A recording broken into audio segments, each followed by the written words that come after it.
Presented by Sai Recording Studio, Delhi.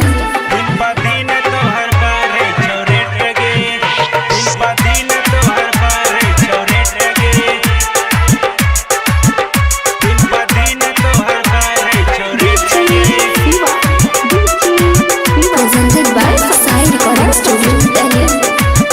दिन पर दिन तो हर बार छोरे टगे, दिन पर दिन तो हर बार छोरे टगे, कबल भीरी छोरा टका छो छो सेट गे, कबल भीरी छोरा टका छो छो सेट गे, दिन पर दिन तो हर बार छोरे टगे, कबल तालाब वाला छौरा से सेट गे है छोड़िया।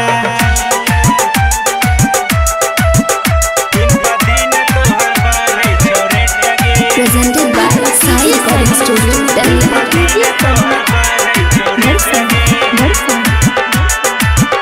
जैसे जैसे सुबह शाम ये बना के मुड़ में जाज दैया छौगे गदराइल एकर की चौके राज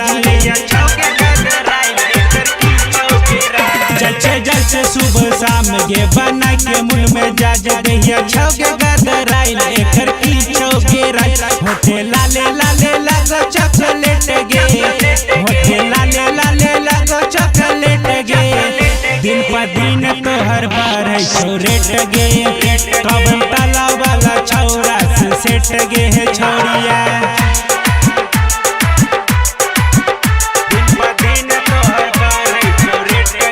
Presented by Sai Recording Studio, Delhi.